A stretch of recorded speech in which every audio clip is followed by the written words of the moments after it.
Questo programma è offerto da Aspiag de Spar.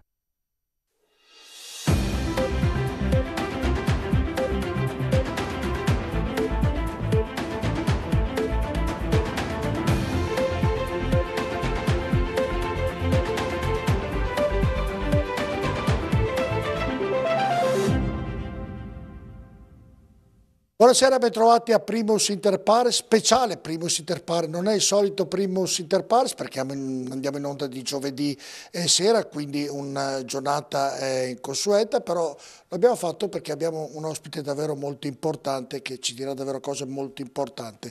E l'ospite di questa sera è il fondatore del gruppo Abele e Libera, Don Luigi Ciotti. Buonasera Don a Luigi. tutti, buonasera. Prima di tutto la ringrazio perché nelle sue giornate molto impegnate ha trovato il tempo, lo spazio per venirci a trovare. È tanto impegnato lei, corre di qua, corre di là. Ma come tutti, insomma, ognuno cerca di mettere... Lei un po' di più, insomma, lei un pochettino di più. Per me è importante, come questa mattina ho pregato, riflettuto in un monastero di suore, e poi l'incontro a Verona con centinaia e centinaia di ragazzi, oggi con Giugno in camera, adesso qui, fra poco un'altra centinaia di ragazzi. È molto bello poter spendere un po' una vita per saldare un po' la terra con il cielo, e soprattutto il mio impegno non è solo quello di andare a parlare.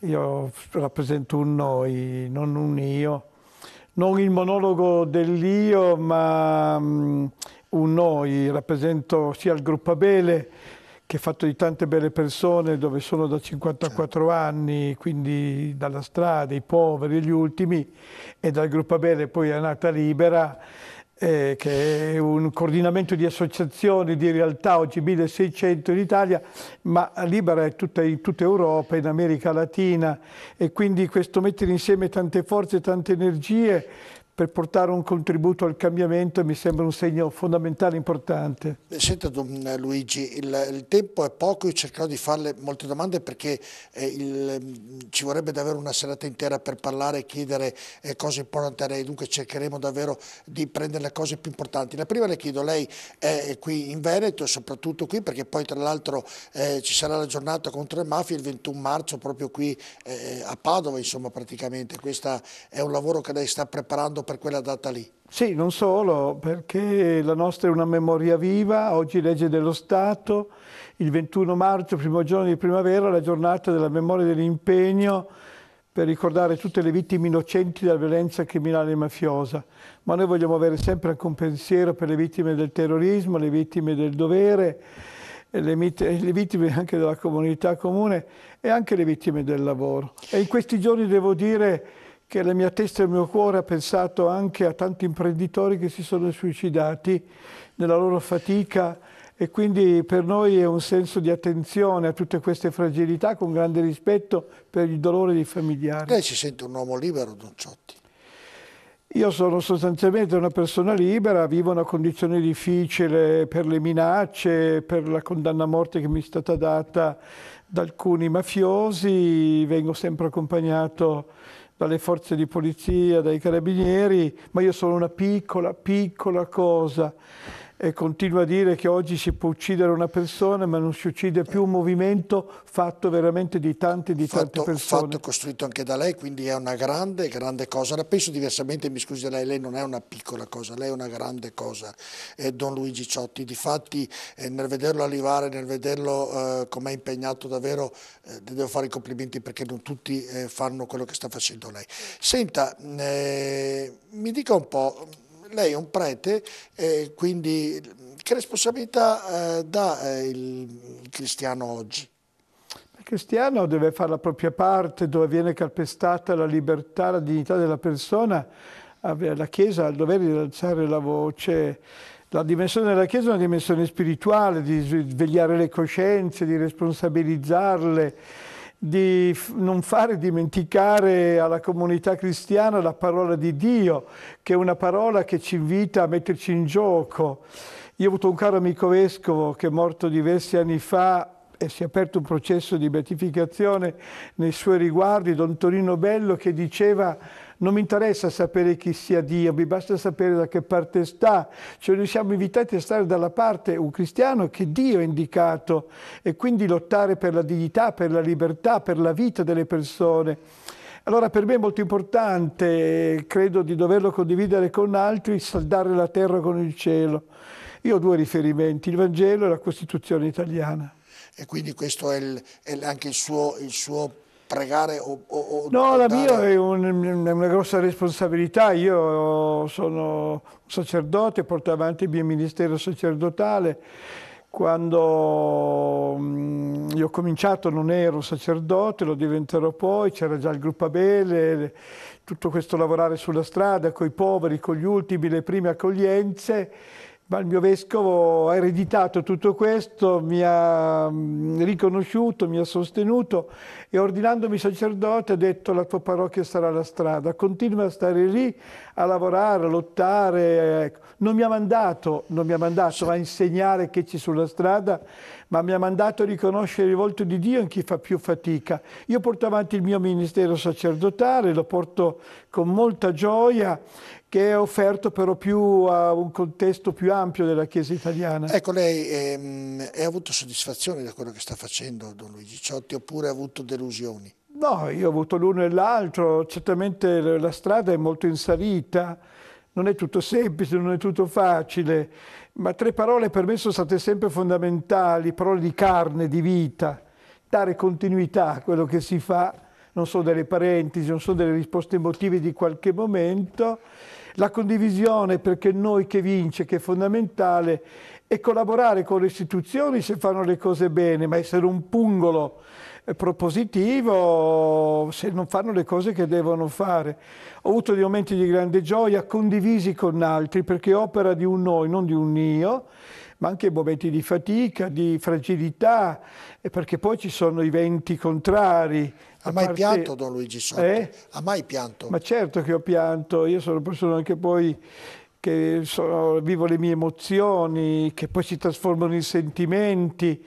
Ho visto nell'arco della mia vita la disperazione, le fatiche, delle situazioni veramente al limite, e quindi non basta accorgersi in sostanza che gli altri esistono attorno a noi, dobbiamo sentirli dentro di noi. Quando li sentiamo dentro di noi, a volte, caspita, senti le fatiche, le sofferenze, le condividi, ma anche lotti perché ci sia un cambiamento. Certo, senta Don Luigi, visto proprio il ragionamento che è dall'alto, cosa pensa lei, se esiste, se c'è, come lo vede il rapporto tra la mafia e la politica?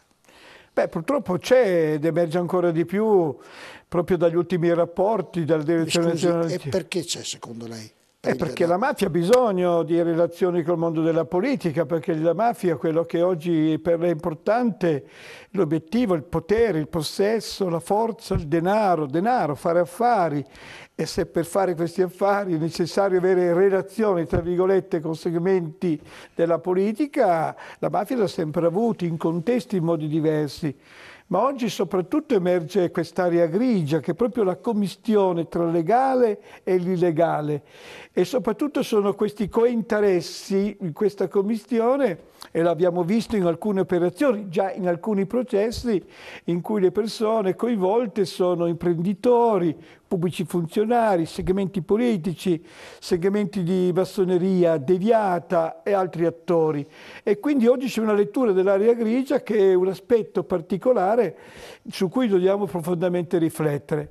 Ma il dato che non ci fa dimenticare le cose belle, importanti, positive che sono state fatte, che vengono fatte, è che le mafie sono tornate molto forti. E soprattutto emerge che loro hanno creato delle modalità più flessibili e reticolari, e soprattutto sono diventati spesso degli imprenditori, imprenditrici le mafie.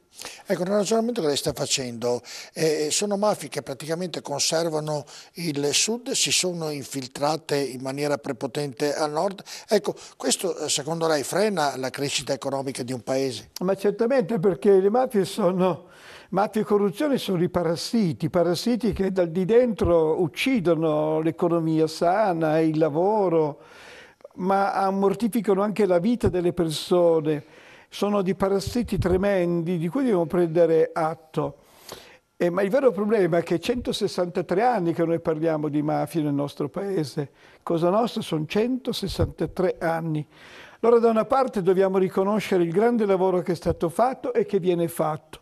Stima, riconoscenza al lavoro di magistratura e forze di polizia. Mi scusi se la interrompo, perché prima ha detto che la mafia è in aumento?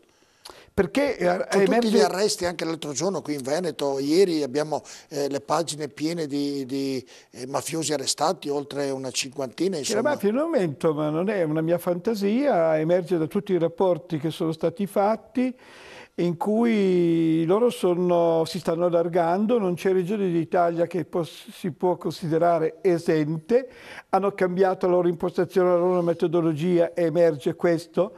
Anche dal rapporto che è stato fatto di 1500 pagine consegnato al Parlamento italiano. Oggi io non parlerei tanto di infiltrazioni perché in certi contesti ci sono già dei radicamenti. Allora noi dobbiamo dire due cose con chiarezza nel nord-est. Qui c'è gente meravigliosa, grandi lavoratori, delle imprese sane, gente che ha lottato, che si è inventato di tutto. Quindi le positività che voglio fare emergere, di questa che è anche la mia terra, ma questo non significa, essendo qui un territorio di grande fermento, di grandi possibilità, di rinascita di nuovo economica, loro ci sono, loro vengono, loro riciclano, loro penetrano dentro. Ecco, allora prendiamo coscienza delle cose belle, non stupiamoci delle cose negative, prendiamone coscienza e lottiamo perché ci possa essere un cambiamento. Ma senta Don Luigi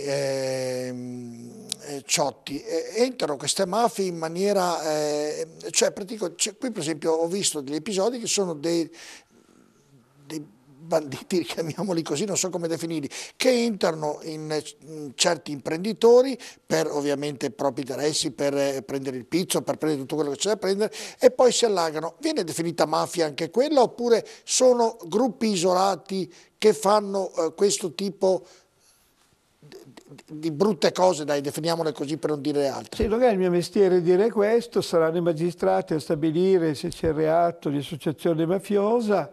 Il famoso 416 bis, sono loro quelli che stanno indagando, quelli che hanno indagato, sarà la magistratura a indicarci questa strada. Certamente ci sono dei fatti su cui bisogna profondamente riflettere. E come può uno evitare, Don Luigi Ciotti? Allora vengo, lei mi dirà deve andare a denunciare i carabinieri, però delle volte tanti non si fidano di andare dai carabinieri o hanno paura di andarci. E come fa uno che viene preso da questo brutto giro? Per potersene liberare, viene da lei, viene da Libera, cosa fa? No, ma non è facile scoprire l'area grigia, sia ben chiaro, è un avversario molto difficile da scoprire, però dobbiamo essere più attenti, più vigili tutti, anche per non dimenticarci che il problema più grave non è solo chi fa il male, chi è coinvolto in queste storie. Il problema più grave è quanti sanno e lasciano fare, e guardano. Qualcuni vedono certi giri, certi affari, qualcuno si accorge di forme di riciclaggio che c'è. Allora io invito tutti, ma io non ho nessun titolo, il coraggio deve avere un pochettino più coraggio. Ripeto, non è semplice, non è facile, però non può essere sempre solo la magistratura a dover scoprire le cose che non vanno, o la Guardia di Finanza, o la Polizia, o i Carabinieri. Credo che abbiamo anche noi una maggiore responsabilità di essere un pochettino più attenti. Però se uno è minacciato ha anche paura poi. Però, insomma, lo Stato, quando è stato necessario, devo dire che c'è stato, che interviene, che protegge. A volte ci sono stati anche degli inconvenienti, delle situazioni particolari, però dobbiamo riconoscere che in molti contesti, quando le persone si sono messe in gioco, una risposta c'è stata. Quindi lei è contento della giustizia d'oggi del nostro Paese? No, io vedo che ci sono degli ottimi magistrati che stanno lavorando in modo eccezionale, però è l'apparato del nostro Paese che a volte è incompleto, che mancano strumenti, mancano uomini, mancano mezzi. E poi soprattutto abbiamo alcune leggi eccezionali che vengono invidiate in mezzo mondo rispetto al contrasto alla criminalità e alle mafie, ma abbiamo anche delle leggi che sono molto ambigue, che non sono complete come dovrebbero essere. che a qualcuno fanno comodo perché lì trovano i meccanismi per poter girare degli ostacoli.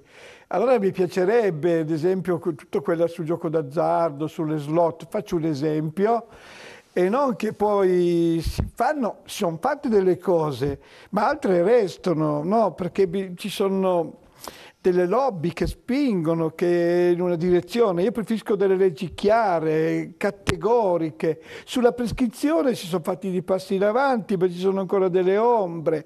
Sui beni confiscati è passato adesso la vendita all'asta anche ai privati. Lei si è battuto molto su questa, sui beni confiscati ai mafiosi. Sì, per una ragione, perché è stata libera a raccogliere 1 milione di firme nel 96 per avere una petizione, era per chiedere e sostenere la legge, confiscare i beni ai mafiosi e restituirli all'uso sociale, alla collettività.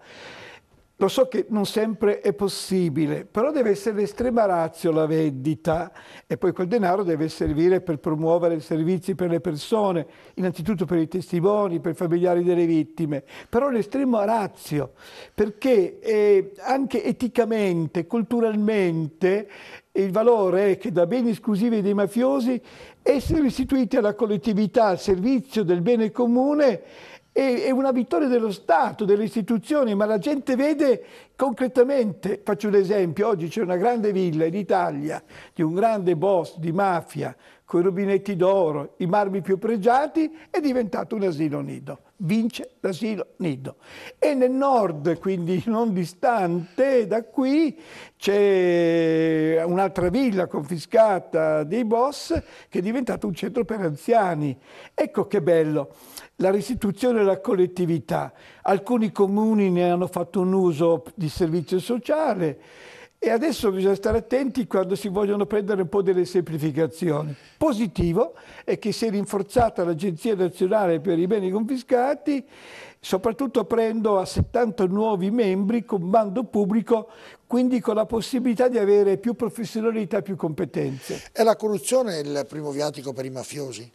In questa commistione tra legale e illegale il metodo corruttivo è il metodo forte, è l'avamposto, diciamo così, il metodo corruttivo. Oggi le mafie hanno fatto una strategia completamente diversa e quindi meno sangue, restano 2 gruppi di sangue dove si spara, ecco, Napoli città, la provincia di Foggia, salvo altre eccezioni. Il nuovo metodo è il metodo corruttivo. È l'aria grigia, è questa commistione tra legale e illegale.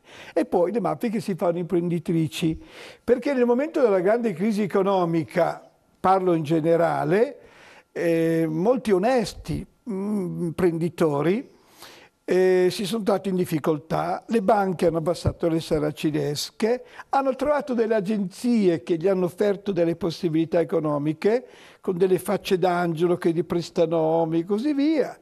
Gli hanno prestato i soldi, qualcuno non ce l'ha fatta a restituire e allora queste agenzie sono venute avanti a dire prendiamo un po' dell'agenzia, della impresa, facciamo un po' gli azionisti, prendiamo un pacchetto di azioni usando quell'impresario, quell'imprenditore onesto dalla faccia pulita, ma loro lo usano per riciclare il denaro, per fare i loro affari. Ma è storia che tutti conosciamo, che l'abbiamo vista sul territorio nazionale e alcuni segnali ci sono stati anche qui. Ma questa è una terra che ha gli anticorpi. Ecco, però questi anticorpi, Don Luigi Ciotti, sono anticorpi finché riescono a rimanere anticorpi. Mi spiego. In Veneto, nel nord-est, e non solo in Veneto, uno ragiona la mafia. Ma qual è la mafia? Oggi io leggo, mi informo e vedo che ci sono le mafie nigeriane, le mafie cinesi, le mafie dei calabresi, le mafie napoletane. Ma quante mafie ci sono?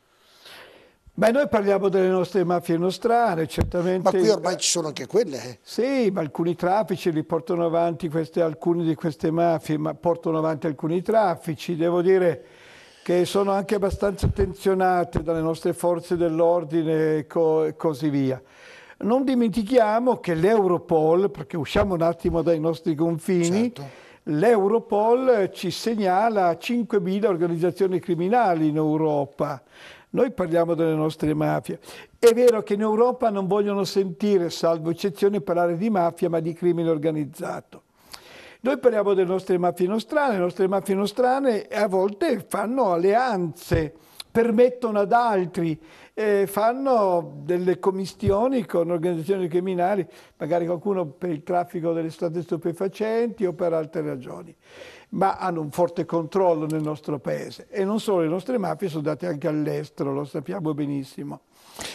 No, stava terminando, l'ho interrotta? No? No, perché semplicemente per dire, quando in Slovacchia più di un anno fa hanno ucciso quel giovane giornalista e la sua compagna, lì alcuni ministri del governo sono saltati, si sono dimessi, e c'era l''ndrangheta calabrese presente, erano riusciti a penetrare in quel contesto per i loro affari.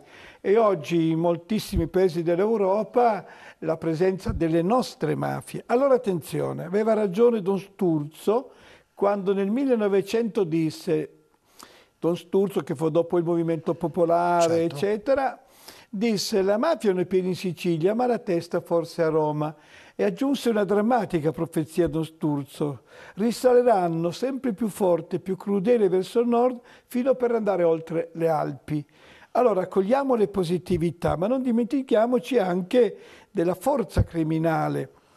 E la storia delle mafie al nord non è una novità di oggi, perché ad esempio, faccio un esempio, 1982, Palermo, viene ucciso Carlo Alberto Dalla Chiesa, il giudice Chinnici, Pio La Torre. Poi il figlio di Adalberto Dalla Chiesa è il presidente onorario di Libia. Esatto, vengono uccisi loro. Ad Aosta, confine della Francia, l'autobomba per il magistrato non esplode perché non riescono a far funzionare il dispositivo.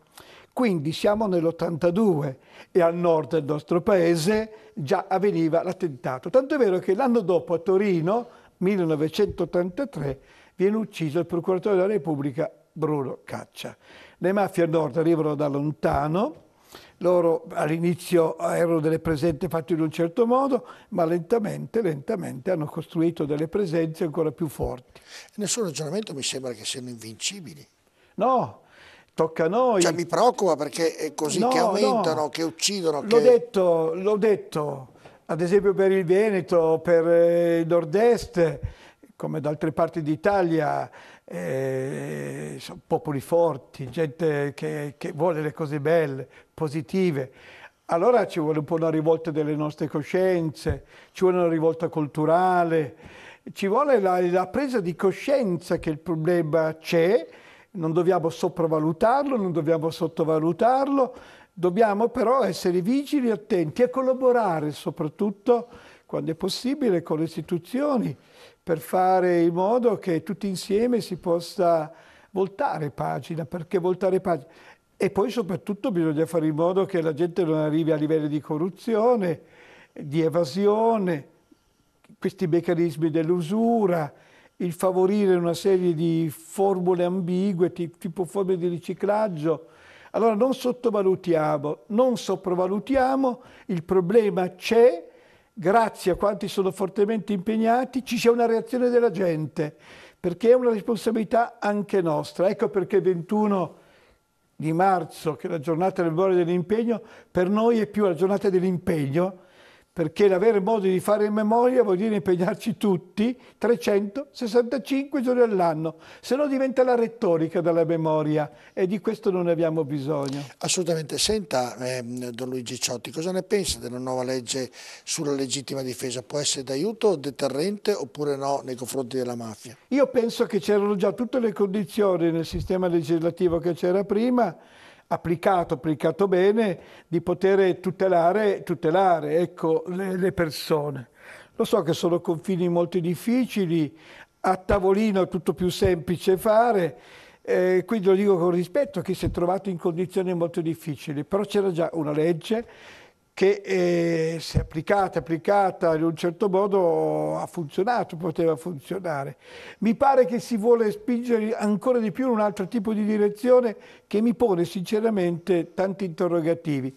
È anche vero che i dubbi sono più sali delle certezze. Io ho tanti dubbi. Ecco, nel ragionare con le forze dell'ordine, quelle che vanno in strada come lei, dicono noi li prendiamo indipendentemente dal reato che hanno commesso, anche certi mafiosi, li portiamo e poi li mandano fuori, cioè qui c'è un garantismo che è al di sopra delle parti. Lei è d'accordo col garantismo che c'è qui in Italia o vorrebbe anche lì un po' più di serietà e di correttezza da parte dei magistrati, da parte di chi prende le decisioni, i giudici? No, no, i magistrati applicano le leggi che ci sono, allora vediamo di modificare. Ma delle volte vanno interpretazione che quella. Sì, però devo dire che la materia non è semplice, non è facile. Allora, facciamo in modo che ci sia una giustizia più veloce nel nostro paese, perché è una giustizia troppo lenta. È vero?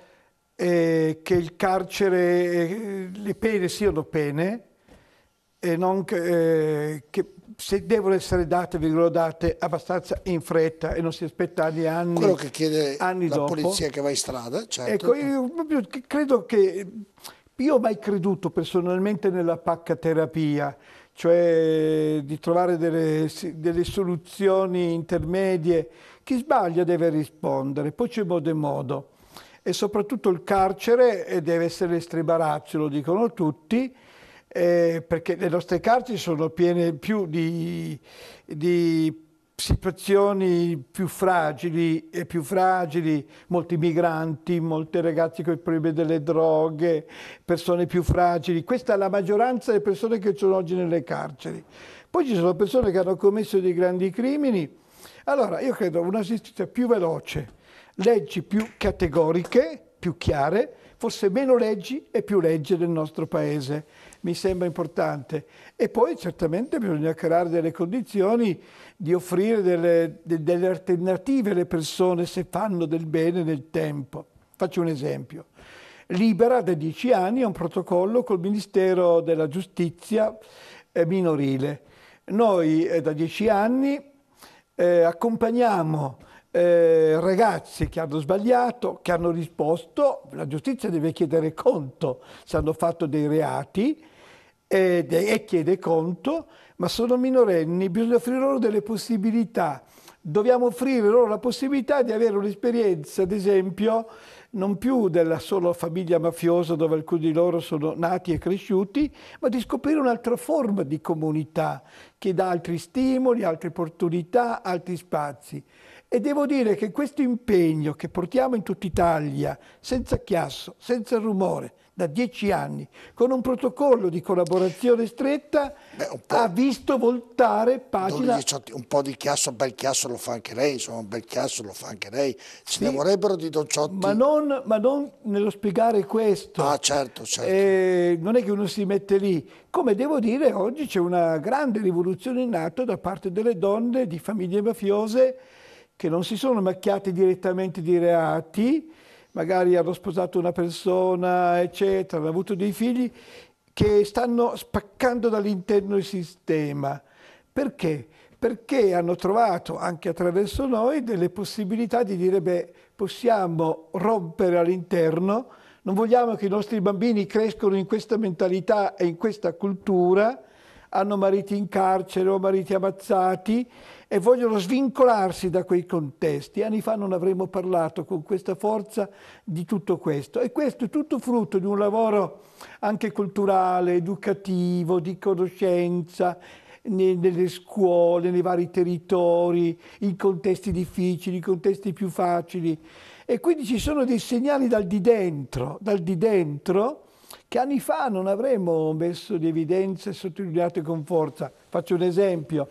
Oggi la Conferenza Episcopale Italiana, quindi i vescovi italiani, l'8 per 1000, hanno deciso di sostenere, ad esempio, tutta una serie di accompagnamenti di donne che noi facciamo, che bisogna aiutarle, no? A ricostruirsi una vita. E allora stiamo lavorando anche con la Procura Nazionale Antimafia, con i magistrati, con degli operatori, per aprire una terza via per aiutare queste donne che rompono questi schemi.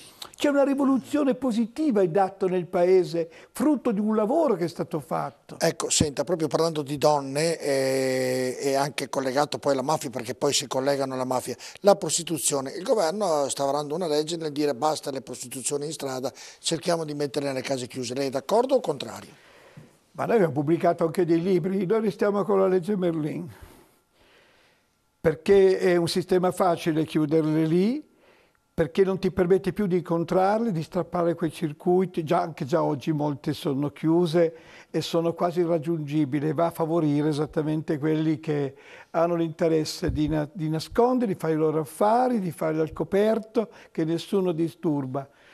E noi dobbiamo fare in modo di poterle incontrare e poterle stanare. Noi ci lavoriamo da anni sulle Non ragazze. si può farle anche in quel sistema? Non li raggiungi, non sai dove sono. E le Beh, nascondi, se va sono negli altri protette. paesi e prendiamo uno per tutti, Amsterdam, sai dove sono, le trovi insomma. Sì, ma non sono quelle lì. Noi abbiamo trovato ragazze rese schiave dentro degli appartamenti. Anche questo è vero. E noi operiamo molto da anni proprio sulla tratta, parlo del gruppo Abele. Parliamo con queste ragazze, le strappiamo fisicamente dalla strada molte volte. Però anche lì è una battaglia che non avrà mai fine, mi sembra. Sì, però non dobbiamo cadere in quella trappola, no? E poi poniamoci un problema di grande rispetto. Noi abbiamo aperto proprio dei servizi per accogliere queste ragazze che sono state importate, sfruttate con l'inganno e dobbiamo liberarle da questa borsa. Però c'è anche un problema di signori clienti che ci vanno e che sanno che alcune di queste ragazze arrivano da quei circuiti con quelle forme di sfruttamento che sono forme anche di schiavitù. Senta, siamo in conclusione di questo incontro con lei, davvero mi dispiace che sia così breve davvero Don Luigi Ciotti, però la ringrazio comunque perché è stato di un insegnamento personale, ma mi auguro anche per i nostri telespettatori. Una domanda però gliela voglio fare così, insomma, lei fa questo diciamo, questo lavoro, definiamolo, di cercare di combattere le mafie. Le è mai capitato nella sua, dopo praticamente Capaci, dopo Borsellino e Falcone, da quando praticamente è nata Libera, di incontrare un pentito mafioso e di parlarci assieme? Lei e questo pentito, le è mai capitato? Ma certo, io E cosa le ha detto? sempre alla luce del sole, sempre in accordo con la magistratura. Certo, e cosa le ha detto? Alcune Ma cosa le ha chiesto? Ma perché lo fai? Alcune conversazioni Lascia stare restano... la parte tecnica, la parte giudiziaria, la parte morale, cosa le ha chiesto lei? No, a me è sempre stato chiesto una cosa, a parte che alcune conversazioni resteranno sempre dentro la riservatezza e nel rispetto. E questo va bene. Ti chiamano, eccetera. Certo. E io ho trovato su loro chiamata, su loro richiesta, in accordo con i magistrati, anzi che a volte hanno sponsorizzato tutto questo, ho trovato delle persone che mi hanno detto: guardi, io ho sbagliato, pago quello che devo pagare. Ma non le ho chiesto perché l'hai fatto? Ma le chiedo una mano per dare una mano ai miei figli e a mia moglie. Uno mi ha detto: io ho tradito mia moglie, ho fatto un sacco di male, io ho sbagliato, sono condannato, c'è un ergastolo, ce n'ho 2. Le chiedo se può dare una mano perché voglio che i miei figli crescano in un ambiente, in una realtà diversa. A me si chiede soprattutto questo. E quindi io, quando viene chiesto un incontro, io non faccio sconti a nessuno, perché chi ha commesso dei gravi crimini, però se c'è, non basta pentirsi, bisogna anche convertirsi, cambiare, riconoscere i propri limiti, le proprie responsabilità, sapere che si è macchiati di grandi crimini in quel caso, e quindi però aiutare anche la persona a riuscire a guardare oltre, assumersi le responsabilità, invitare a collaborare con la giustizia fino in fondo se non si sono dette delle cose importanti per fermare questa emorragia criminale e così via. E poi disposti, se c'è onestà, di dare una mano magari a quei ragazzini, di trovare una strada diversa. Questo io ho cercato di fare. Ultimissima, in tutto quello che lei sta facendo ne manca qualcosa o va bene così? Sta facendo il massimo che Don Luigi Ciotti può fare? No, io non lotto contro la mafia, vorrei essere chiaro, contro la corruzione. Il mio impegno è per la libertà, per la dignità, per la speranza, per la vita della gente. E poi non c'è Luigi Ciotti, io rappresento un noi. È un noi. Ecco che io sono qui perché tanti altri stanno facendo. È un leader del noi però. Però è molto pericoloso. Però è così. Io ci metto la mia parte. sono coscienti dei miei limiti, delle mie difficoltà, delle mie Però Don Ciotti ci fragilità. vuole il leader anche in questo. Sì, però Lo prenda come un fatto positivo, sì, non negativo. lo so, però lo condivido, cerco di condividerlo con altri a cui esprimo stima e riconoscenza. E devo dire sinceramente che io oggi più che mai mi sento veramente molto, molto piccolo rispetto alla complessità, ai cambiamenti, i nuovi segnali della società, le fragilità, le solitudini delle persone. E allora per me è importante tutti i giorni, ad esempio, oltre all'incontro con le persone, chiedere al Padre Eterno che mi dia una bella pedata ad andare avanti, la dolce pedata di Dio. Allora per me è fondamentale il silenzio, la riflessione, la preghiera e chiedere a Dio che mi dia veramente una mano a fare quello che poco che uno può fare, che diventa più grande se lo si condivide con altri. Oggi Libera è in tutta Europa, in America Latina e in Africa, e la meraviglia di questi giovani, di queste associazioni, di questi gruppi, di queste chiese che si mettono insieme. Questa è una cosa bella. Grazie Don Luigi Ciotti. Grazie a voi. Buonanotte.